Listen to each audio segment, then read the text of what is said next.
I'm Trevor Babb with the Contemporary Guitar Blog, and in this new year, I'm starting a new thing with having some chats with composers and doing some video stuff. And I'm here today with Matt Sargent, who's joining us on Zoom today from Highland, New York. He is a composer, guitarist, and music technologist, faculty at Bard College, and has recently uh, finished a brand new piece, Fifth Illumination, for classical guitar and 7 E-Bode electric guitars.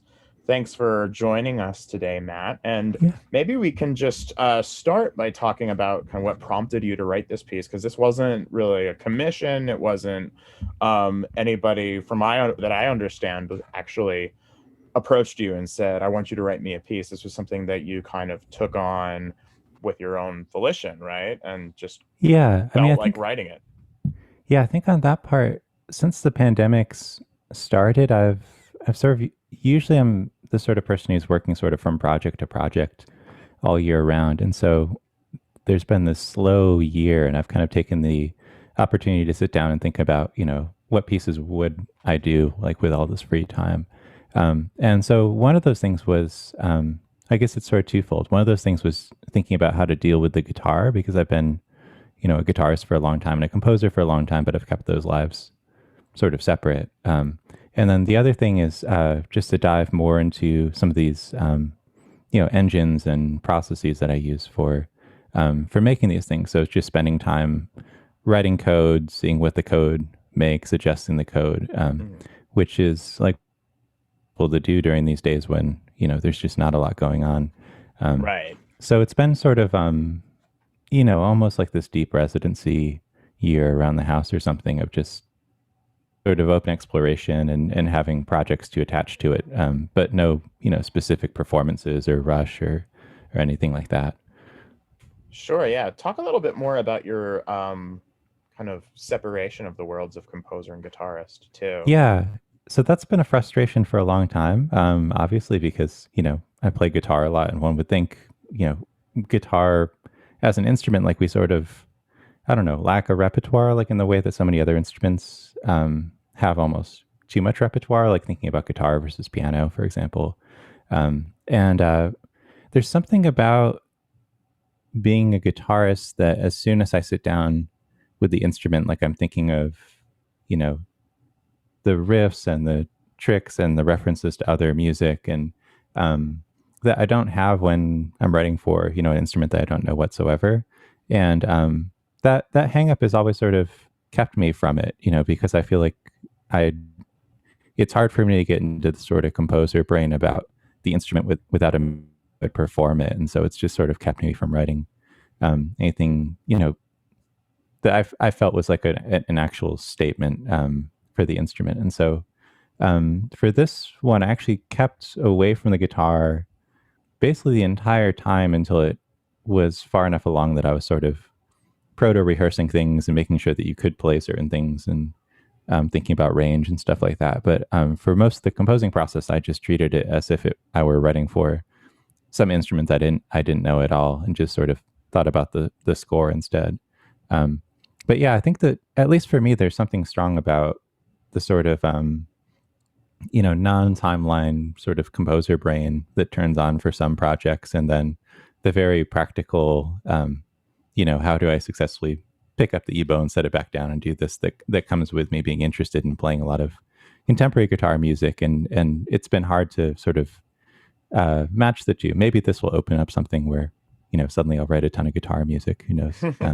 But that's always been the separation. It's like a real like composer slash performer thing, where like I'm either thinking like a composer or thinking like a performer.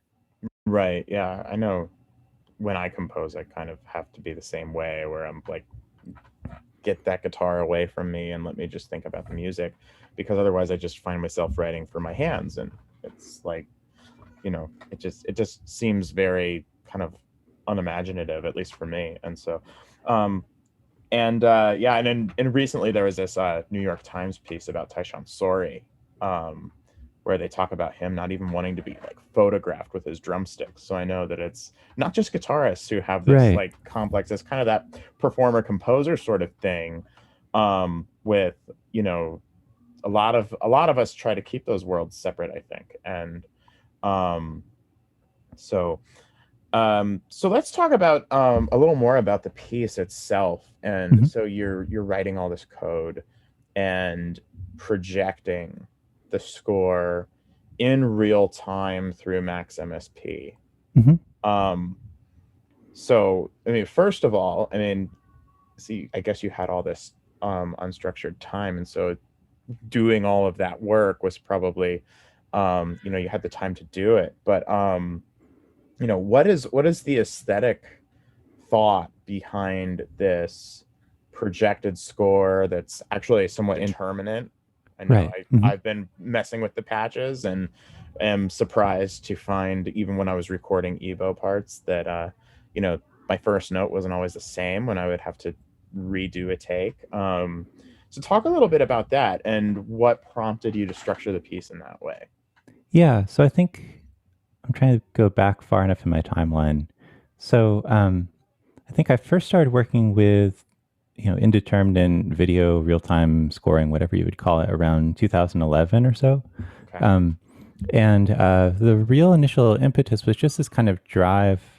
Um, Being someone who did a lot with, Max MSP and generative sound, processes where you play something in and it samples it back differently, stuff like that. It just conceptually always really bothered me that the score was this assumed thing, whereas the electronics were always allowed to be anything, So when going to see a lot of electroacoustic concerts, people would generally always be playing from a paper score or maybe a PDF or something, while the electronics could just be this like, total fantasy land of possibilities. And so it just struck me, even back then, that there should be a way of kind of bridging those things that, processes that I use in the audio world should be possible to do in the score world, and vice versa. And so even in my, traditional scored music, there's a lot of these engines happening, but it's just the fixed results printed onto a page. And so that I didn't have a good answer for that for a really long time. I'm on algorithmic composition at Bard this year, and one of the things that I'm sort of preparing my thoughts about, like, it really took me about 10 years, maybe 8 years, to make anything that I felt like was decent with this process, because there are just not so many models of pieces that work this way, and what the interface would even look like, how to make the staff readable, because you don't want to make it like a really unpleasant sadistic exercise that notes are coming in and out all the time. So how to actually make it feel musical in some way while being this other thing. So I think the first piece of mine that came out like that was a piece called Separation Songs, which I wrote in 2013. And that was for string quartet, but the string quartet's being built in real time. And so to fast forward to the illumination pieces, where this came out of is in 2015, I wrote a piece called Tide for Zach Rowden, who's also in New Haven, of course. Yeah, yep. I know Zach well. So he was like a really good sport with that piece, because I was trying all these different possibilities of what that piece might be. It's for 10 basses. And for a little while writing the piece, I had this idea that I would have a max patch that listened to the 10 basses. And whenever there were one of those just sort of brilliant ringing overtones that comes with a lot of strings playing together, that it would maybe illuminate it with a sine tone, like carry it on longer, or like add other harmonics or something. And that ended up not being such a great idea for that piece. But then I started to have this really fledgling engine that, rather than doing pitch tracking, could do overtone tracking. So it would listen over, say, 30 seconds or a minute of music and say, the prominent overtones that were not fundamentals were these. And at first I started using those to make chords for some of my acoustic compositions, but it always sort of stayed in the back of my mind that those overtones just on their own were actually like a really interesting idea. And so the illumination pieces basically came out of that engine, like the idea that there could be some sort of harmonic screen in the background, and it's listening and finding trends and then building a score out of them in real time. And so, yeah, it's been sort of a long, slow process. I think the very first thing I wrote with it, I was at iPark in East Haddam, the residency Yeah. center. Yeah. And they asked me to do a small piece while I was there. They were really excited about the idea that, in addition to the ongoing work you're doing in your residency, that there'd be something new that you did there that was special about Right. that place. And so I tried out a very short solo piano piece that we recorded in the barn there. They had moved a piano in for the residency, and that was enough to convince me to sort of keep going with it. And so I now have, I guess, about 7 pieces, loosely, maybe like 7 to 8 pieces I've done within this style. And each of them is sort of this process of, learning new things, building new processors, seeing how they work. And usually by the time I get to the end of one of them, I have so many ideas for another one that I've just kind of kept it going in that way. So yeah, I mean, you mentioned the score. I could pull up a bit of the score if you. Yeah, that'd be great Sure. if we could just kind of see what the performer sees. Yeah, absolutely. So I'll just share the whole desktop here and Max. So maybe the first thing I should mention about this whole process, this comes up a lot when I show off how this engine works, Hmm. is that I found that I had to sort of exhaust the possibilities of some of the available softwares to do this sort of approach first. And so I tried Open Music for a while, which is a software that's sort of like Max, but spits out MIDI and score. I also tried Max Score for a while. Stick piece of software, actually, Separation Songs. That first piece was done all in Max Score. But then there are things about this sort of highly minimal visual layout that I just could not get that program to do. I've also done quite a bit in Bach, which is what made me think of it, because up top it says Bach Automated Composer's Helper. Bach is sort of a porting of Lisp, the software language, into Max. So if people are watching this and thinking like how to do such a thing, all those things are available as sort of prefab options, and I worked through those over about 5 or 6 years until I felt like none of them quite did exactly what I was trying to get the thing to do. Okay. Okay, so in the background of this piece, so the first thing, I guess, I'll back up in a moment and show a bit of what the score does, although I guess I could just hit the space bar and have it run. Hmm. So the primary idea of the piece, as far as the layout of the score, is that it's sort of like a polyphonic synthesizer, but one that spits out video representations of notes onto a staff. And so the basic idea of the background of the score is if you pictured writing some sort of algorithmic engine that's just slowly pressing down and letting off of up to 40 keys at a time on a synth. That's basically how the visual thing works. Okay. So it starts to build the score in real time. And there are a couple of things to reveal about the score that are hidden in the back of the patch. So let's see. I guess the first place to start with it, the overtone generator that I mentioned, is this patch of mine called Ghost Hunter. And that was the initial idea with the thought from Tide that there could be, some sort of running piece and algorithm that could evaluate the running piece and work out about what the overtones are. And so the second you hit spacebar on this piece, it's running this analysis in the background of possible notes, which are overtones from samples of a different piece of mine. And that's sort of the second secret thing about this particular piece is way, way, way in the background of the piece.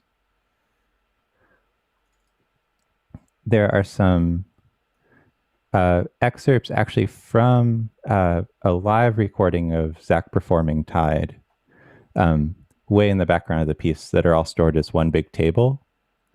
And so essentially, one way of thinking about the piece is it's illuminating some particularly interesting chord progressions that happen to come up in this other piece that I then, slowed down, worked with, combined with other recordings, but sort of in the almost Elliott Carter style. A lot of the piece operates on this idea of harmonic screens, that there are tons and tons of these different sets of spectra that can be lined up as chords, and I can work through the chords with different processes.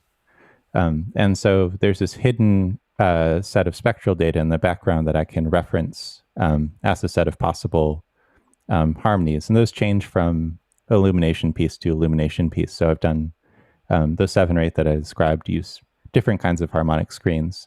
This particular one happens to be samples from Zach Rowden's performances of that piece.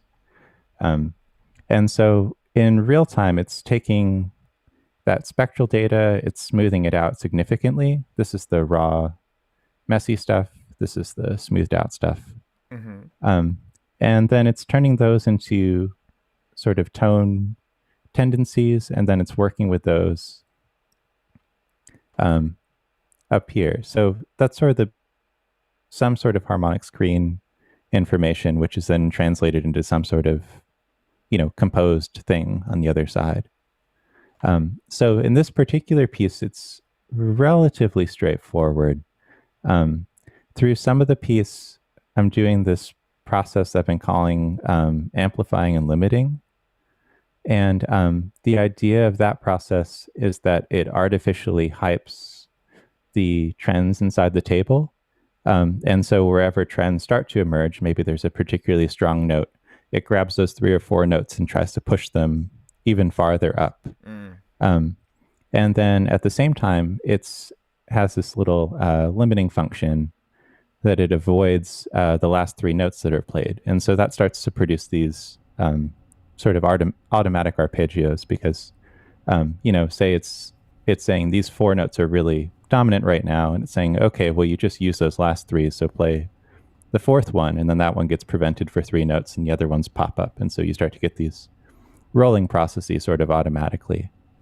So that's sort of the game in the background as I'm thinking about these sort of basic harmonic screens that are running throughout the piece, and then thinking about different ways of sort of, pruning and hedging and resampling and doing all these things to them to get them to do different things.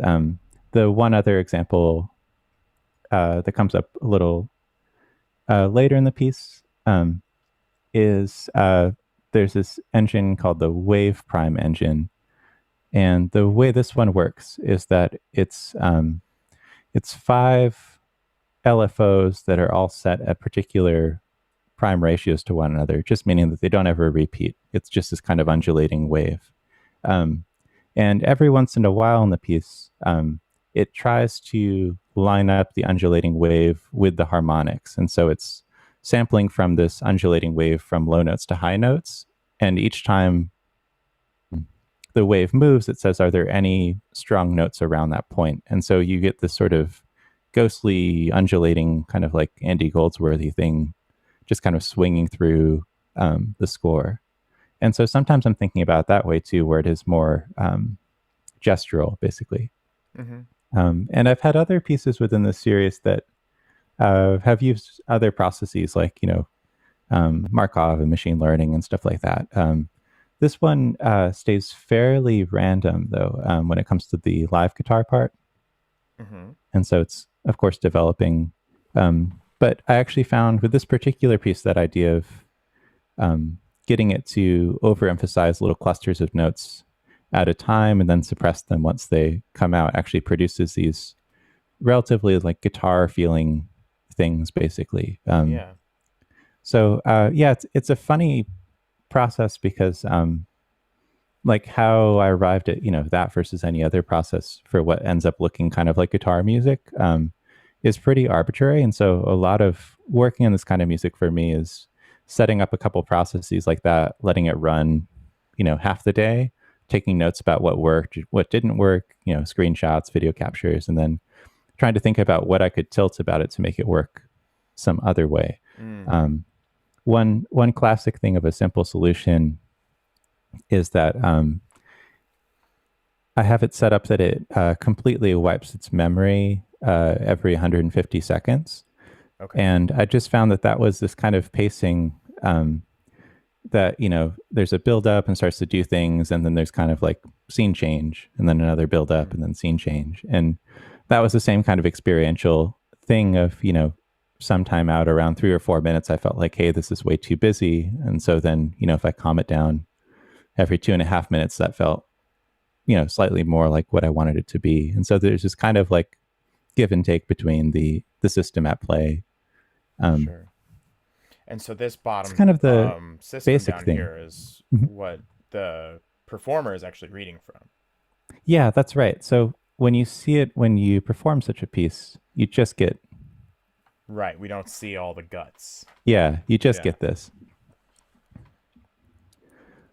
Yeah, and And I guess I could so, talk for a oh, moment go ahead. about Yeah. about the EBO parts I was thinking. So Yeah.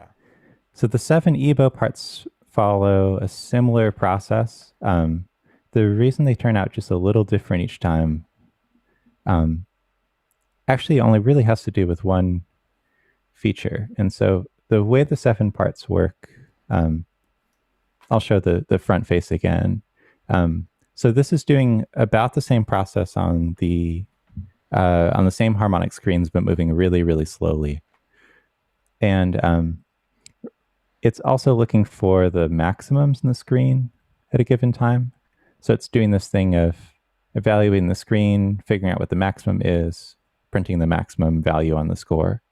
Um, and similar to that limiting idea, a note that appears in voice one has 0% chance of appearing in voice two, and then say like 12% in voice three, 24% in voice four, etc.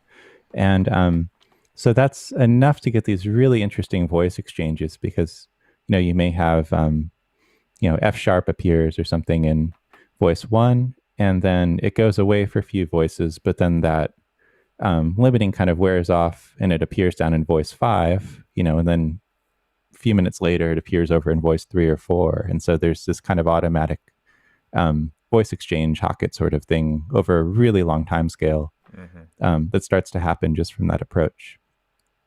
I also set up, so this is running now in the way that a performer would see. Um, I set up the attack and release intentionally wrong. In this and the idea, there's this thing happening over the course of the piece, which I think you can kind of feel in the recorded result, that the durations of the notes are more determinant and more even in the beginning of the piece, and they're more chance based at the end of the piece, meaning that there are some moments of full silence, there's some moments Mm-hmm. of really long drones. Um, and so essentially you can see that there, the stair step thing over the 3 sections. And then the basic other sort of causality thing with that is it's set up in such a way that a new note cannot replace the old note. And so there are some times where the process just cancels out the next note and you end up with a whole bunch of silence for a little while as a result of that. And that was one of those glitches that just emerged through working on it, that I had to make a note to myself, like, hey, future Matt, this looks like an error, but it actually was really interesting. And so I left it there, just out of, something that came up and ended up making really interesting music. Um, so yeah, for the performer view, it looks just like that. And so the idea is that it's listening to this part one, and when you record part one, it would remove those notes. Or rather, when you record part two, it would remove those part one notes from part two. And so it's always doing this, listening to the old versions as it goes along. So one cool thing is that if you record the piece, the backing track, the way it works, the behaviors, like when certain things climax or don't climax, will be completely unique and independent to that particular guitarist version. Um, and that kind of gets back to that initial impetus of doing music like this, is I was really interested in the idea that, you know, every version of the score that exists would be just a little bit different. Um, and their version would have these very particular things that come up every time that somebody working on it, on their computer would not. And so there'd be something special about each one. I've thought for a while about doing a piece where the score would actually listen to the person rehearsing in such a way that it literally would become sort of Mm, unique to their playing. I have lots of bad versions of that on my computer, and I've never come up with something that really feels good. But that sort of gives an idea of like where this is all going. So yeah. the idea that the score can be this, really organic thing that's different for different performers. Sure. Yeah. Sure. Yeah. It's something that's really appealing about the piece to me is that there's a lot of not quite creative process on the performer's part, but the performer gets involved in building this thing, and we don't Mm-hmm. even get to see like all seven Evo parts together. So it's at some level, I was like thinking about it, and I was thinking, like, is Matt just wanting to like keep his score really close to his vest, or like you can't actually like see it and study it, you know? And then I realized it's indeterminate, and the Ebo parts change from time to time as well as the live part. And there's something really special about that, where the performer is almost like involved in the construction of it. It's in some ways it's like a Solowit wall drawing where painters get a series of instructions and they follow them to create the finished product. And that's a little bit of what you've done here. Degree. Yeah, absolutely. And I was thinking of that earlier series of pieces of mine, Tide. It was actually very much like that because for a while, the video scores I worked on would give out text instructions. So it would say, literally on the screen, rise to a natural or something like that. And so the some of those pieces, which I mostly wrote for string players because it's very easy for them to, there's no real exertion difference between rising really high in your instrument or really low compared to, exhausting a trombone player doing that or something. Um, so those pieces were kind of interesting because I would an example of a process from those pieces is that I would give the performer a couple sine tones in headphones and say, rise to one of the sine tones, while listening to other things you've recorded for the piece. And so they were always making these decisions about which notes sounded better, which ones were cordant or discordant. And so the score for that was quite literally, a patch that played sine tones to the person privately, plus different text instructions of how to work with them. And so, yeah, I've had that sort of in mind that in some way there would be, some sort of personal touch or sense of personality, agency that would come from the player in each performance. Um, Likewise, I've seen all different people uh, treat the live score differently in that way. That some people really, really make it the spatial experience. Other people make it feel more gestural and melodic. Other people, use the sort of clusters of notes as reasons to make it feel almost like these little, like Boulesian, Hmm. you know, outpourings of notes. And so that sort of interests me that just giving, I should mention when you open the score, of course, it gives you the instructions and everything. So this is Right. quite literally, as soon as it opens again, yeah, that's everything as far as what the performer gets. And so it sort of excites me that, when people find this piece because they heard it on a recital or something like that, um, that, they can translate this to whatever that means for their particular sensibilities. And so I anticipate that each one will turn out, quite differently as a result. So what do you think that this approach to the score on your part and on the performer's part translates to for the audience? The audience may not even be in on the fact of what's really going on, but what kind of experience does this um, kind of indeterminate score with the performer responding to live information throughout the course of this 21-minute piece? What do you think that does for the listener that would be different from a more fixed experience for the performer? Yeah, I think I could probably stop sharing. Perfect. Yeah. Um, I think the there was this response to. So I should back up. I did this piece called "Songs Clouds" for a pianist out in Los Angeles named Andrew Anderson, and that was for a commission for this online piano series called Piano Spheres. That I think that took place back in June or July. The kind of stock concert that we do these days, like nice cameras in a hall with no audience. Mm-hmm. And somebody wrote to me after seeing the performance and said that they're trying to figure out what's going on because it sort of looked like they were playing from iPad, which these days is actually quite traditional to do. And but that it seemed sort of like maybe they were improvising, but also there was voice leading, and also it felt like other pieces of mine they knew. So they're just like lost as far as like how this was possible. And there's some kind of like between space about that I find sort of exciting, that the person is clearly not improvising, but also the performance seems to have this sort of looseness and openness about it, that previously I would write as specific rhythms to give that feeling or things like that, moving things off the beat. And so yeah, there's an interesting thing about writing this way, that the look of the score, the way that it fades, the pacing, the simplicity of the instructions, all that kind of stuff sort of lends itself to a particular kind of performance that's somewhere in between an improvisation or a fixed piece. And the real time element is harder to say. I've been interested that different people who take this piece on, some people religiously stick by the real time element, so they're performing a completely new thing every time.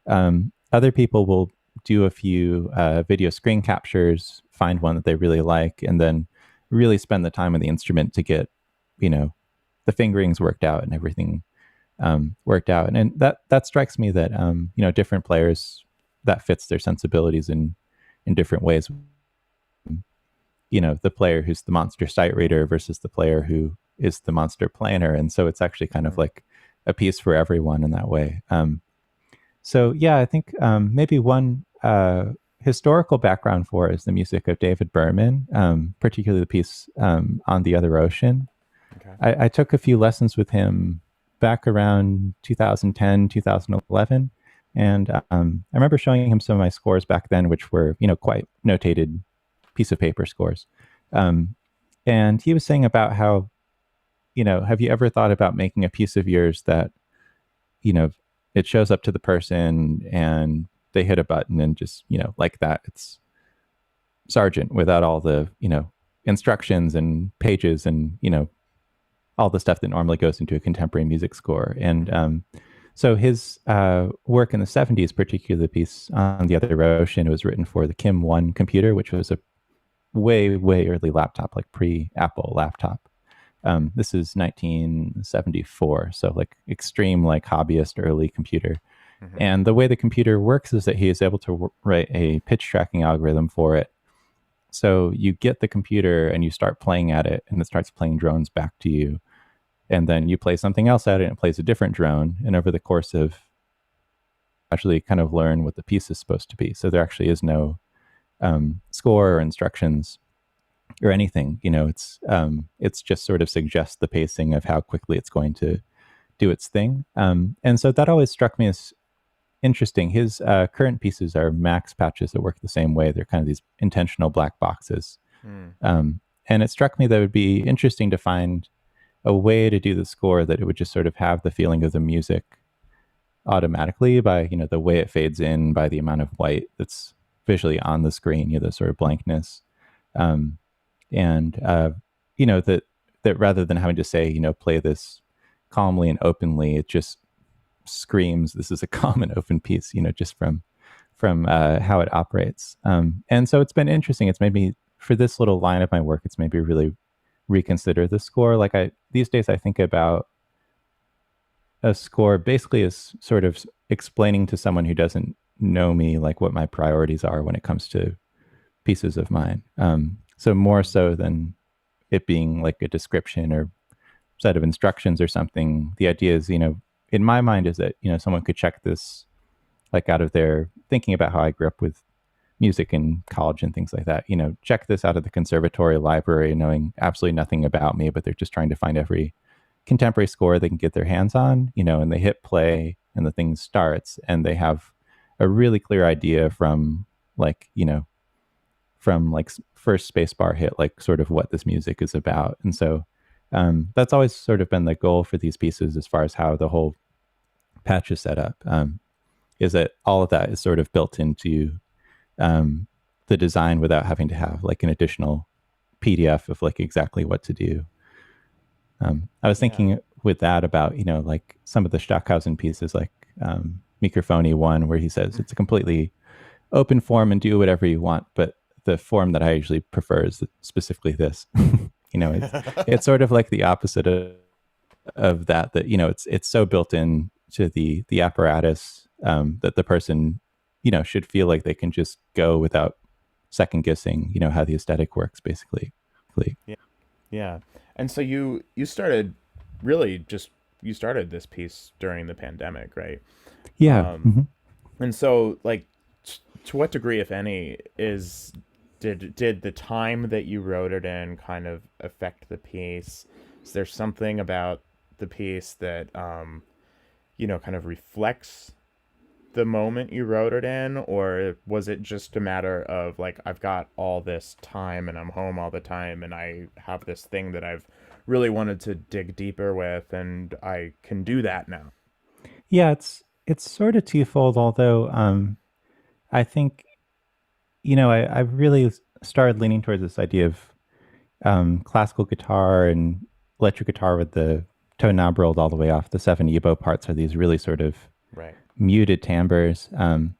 And also the idea that there's a lot of silence in the piece, with the drones. And so I think this is all leading up to say, like, I was really thinking about, now that I'm spending all this time basically like in my living room, sitting around with our toddler, like, Mm-hmm. like what's music like right now that I would really want to put on, Mm, like put on the stereo, like if I were right. the listener. And so often, when I'm composing, my sort of mental image is thinking about the hall that it might be in, or thinking about the people that might play it, and imagining them taking it from place to place, and that sort of movie image of what the piece might be usually kind of gives me ideas about what I would like, that experience to be. And so obviously right now we have kind of an absence of a hall, and so that didn't feel Right. terribly, real. And so there was something about, how sort of personal and inner, the classical guitar is just as an instrument. Like it's not a screaming instrument, Yeah. that that it just felt sort of like the right thing out of the possible projects to work on in such a time. It just felt like one that would probably end up with this kind of private, nocturnal feeling that we're all kind of living with Right. all the time. So I don't think it quite responded in the way that I wouldn't think of it as a pandemic piece, but it has this kind of Mm-hmm. nocturnal, somber thing about it, that if it felt resonant or like the right time to work on this particular project. Right. I know for me, like in the work that I've done on it, I was like, man, this thing is perfect for right now. Because like you, I'm with a toddler at home a bunch and um doing like online preschool with him, which is an adventure in and of itself. And between that and all my teaching duties and everything else that's going on, I'm like, I can't practice. Like, I Mhm, don't have mhm, space. I don't have time. I don't have anything to practice for. And so to just get this piece that I can just sit in my basement and record direct while everybody's at home, playing with blocks up above me. I can just record direct and not have to practice it and produce this thing. mhm, And mhm. um, it was a really, really exciting thing for me as someone who's just kind of felt, completely lost for 10 months of like, what do I even do right now? And so it was a huge kind of breakthrough in that way for me personally to just be able to sit and make something and not have it be this like, I got to figure this fingering out and I've got to, make all these interpretive decisions. It was just kind of something that was like just do this and do you. And Mhm. that's kind of all we can some of us, that's kind of all we can do right now. So I love it for that. And maybe we should talk a little bit about the mixture of the electrics and the classical. Do you ever foresee this being something that could be done live with 8 players, or does it only really resist as a pre-recorded track? Yeah, it's a good question. I I could think, imagine it being a balancing nightmare, which is why I yeah, ask. yeah. I mean, this one, I think the ideal really is the pre-recorded thing. Hmm. Um, Although this one, I've done other. The reason I'm hesitating is I've done other pieces that are this kind of like pre-recorded consort rather, like the electric counterpoint style thing, where Yeah. there are all these tracks and then there's a soloist. And this one, just due to the nature of the EBOs and the fact that we play through amplifiers anyway, like it would be. There's not a lot of reason for there to be 7 other people on stage, but it probably actually would be kind of pleasant, like if it were done in the style of like that Barrio oboe sequenza with like the offstage drones or something. I could Mm, picture a reason to do it that way, given whatever the space would be. Um, but the thing that interests me about doing the pre-recorded tracks is, someone gets really, really invested in the kind of world of the piece over the course of assembling them, and so I found that people tend to know just a lot about how their particular copy of the score runs by the time they get through all these pre-recorded tracks, and the fact that their particular version does something really interesting at 10 minutes or something that another person doesn't. And so there's this kind of terrain that they've built for themselves by the time they even look at the live part, that would be sort of hard to get across if I were just sending out like my particular version, or writing a version that just makes a synthesizer part every time you play or right. something like that. So I do like the kind of hands-on world building thing that comes out of it. I had been thinking for a long time that it would be all electric guitars. I think when I first started the project, I had the idea it would be classical and like it turned out. But then through most of the months of working on it, I was veering towards all electric guitars for whatever reason. Hmm. And then toward the end, I came back around to the classical idea, and I think the two parts of it. One is that that's when I decided to really mute all of the EBOs, and so I started to realize that there could be this sort of joining of the two worlds by really, really sort of you know dulling out the EBO parts and making them just kind of this extension of the sort of mid-range timbre of Hmm. nylon strings. And the other thing was that it occurred to me again that classical guitars are of course not traditionally intonated in the way that a Telecaster would be, Mm, and so there would be this additional level of sort of uh, really interesting idiosyncratic vibrations and sort of yeah. in tuneness and out of tuneness that's going to come. And so that got me kind of excited again because actually, I guess since this is a guitarist podcast, we know that like all of us guitarists, we think a lot about intonation and how to sweeten the instrument for the given piece and Right. all of that. And so that actually produces this entire other set of interesting decisions that a person might make because various notes will be just a little bit out of tune between the drones and the live player all the time. And that will probably produce these really interesting kind of, Lucier style Yeah. effects that I don't have to notate in any way. It's just going to be part of the piece. And so that struck me as being really compelling. There's also the instruction in the piece to try to alternate fingerings as often as possible. And that was part of that interest too, that, if the EBO is playing an F sharp and you play some passage where there's an F sharp on the E string, and then by the end of the passage it's the F sharp all the way up on the G string, like that's going to be two different beating sensations against that Hmm. drone. And so, yeah, for all those reasons, the classical focus is actually being like exactly the right thing for Yeah. the situation. Because I think that ultimately, if it were all electric, it would be just a little bit flatter in terms of the texture. Yeah. Um, but yeah, I was kind of vacillating over the course of it. For a little while, I was dwelling on the idea of lap steels, also because I play a lot of lap Hmm. steel. But that immediately started to feel like a different piece once you start getting into sliding and microtones and Yeah, stuff. That's kind of a whole other world. But probably sure. there'll be some future piece I would imagine that does something like that. Cool. Have you ever worked with Lawrence DeMartin at Spectrum ever? I have, yeah, yeah. Yeah, I bet he would be all over this thing. I did a piece there many years ago now that was kind of the electric counterpoint consort kind of thing.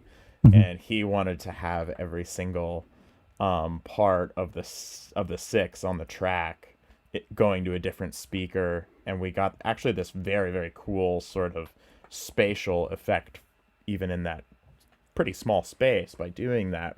Mhm. And so, we've talked about trying to take this thing to Brooklyn somewhere. That might be, once things, Open up start again, yeah. happening in person again, that would be a very, very fun thing to explore. So, I have um, thought about that. That probably if there were a really ideal performance of it, it would be like 7 monitor sized or guitar amp sized mhm, speakers, so you'd get this sort of 3D rather than like a sort stereo of thing. mix. Yeah. Yeah. The other thing I think that's maybe I don't know, at least idiosyncratic, I wouldn't say unique about the way I tend to work is having the speaker sort of behind the people. Because so often with electronic music, the speakers are right out front on the edge of the stage.